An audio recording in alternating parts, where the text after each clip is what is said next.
In this quick video, I'm going to show you how to get your Roku TV reconnected to the Wi-Fi if your Wi-Fi stopped working.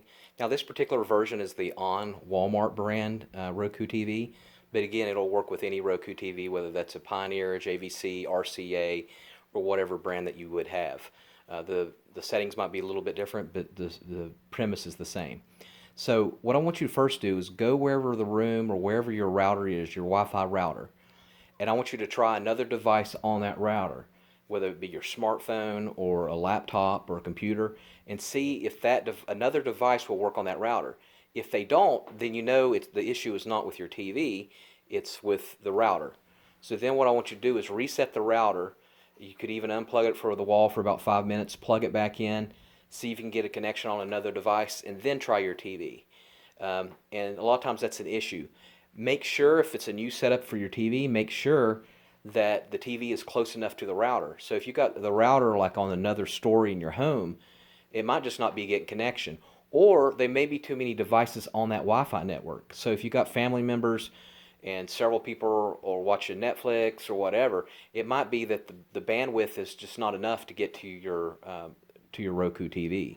So have everybody stop doing what they're doing and then try. And then you know that there's just too much going on with the Wi-Fi router. Okay, and then if your router is in another room, make sure that the door is open, because the door will serve as a firewall to where it'll block the Wi-Fi getting to your TV. So try that. Now the next solution is, what I want you to do is power all the way down. And what you want to do is you want to unplug your TV from its outlet, or the wall, or wherever you have it. So what I want to do is unplug it, and I want to give that about 2 to 3 minutes. And I want to keep it unplugged for 2 to 3 minutes. Plug it back in.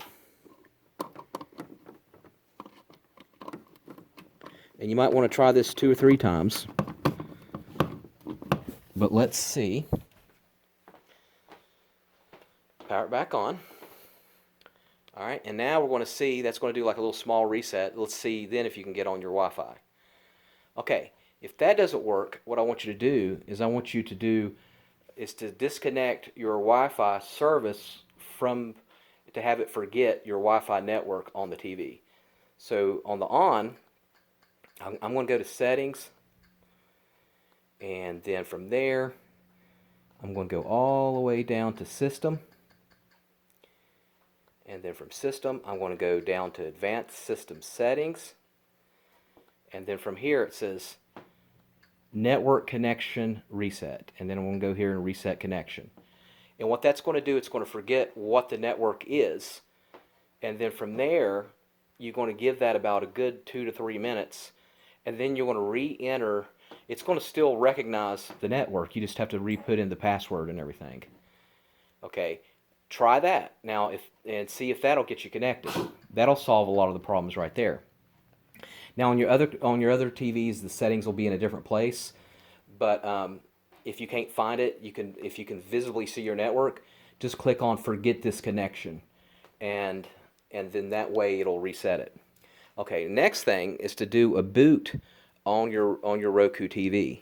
So for the majority of the Roku TVs, with your remote, your Roku remote, what you're going to do with the TV on, you're going to tap the home button 5 times. 1, 2, 3, 4, 5. And then hit the up button, purple up button, once. And then you're going to hit the back button or rewind button twice. 1, 2. And then you're going to hit the forward button twice. 1, 2. And what that's going to do, it's going to do a loop. And it's going to reboot, and it's going to freeze. And then I want you to do that once, and then I want you to do it again. You do the 5 home button. 1, 2, 3, 4, 5. The up purple button once. The back button twice. 1, 2. And then the forward button twice. 1, 2. And it's going to loop. And then see if you're able to get connected. Okay, this should work by now. If for whatever reason it doesn't, the last resort would be to go all the way back to settings, and then you want to go all the way down to system. And then from there, you're going to go all the way down to advanced system settings, and you're going to do a full factory reset. And what that's going to do is reset the computer, reset the TV, and from here, you want to factory reset everything, and that's going to take a few minutes, and you have to actually enter your PIN. And that should fix it. If not, then there's an issue with the TV, and you might have to get it serviced. All right, thank you for watching, and please subscribe.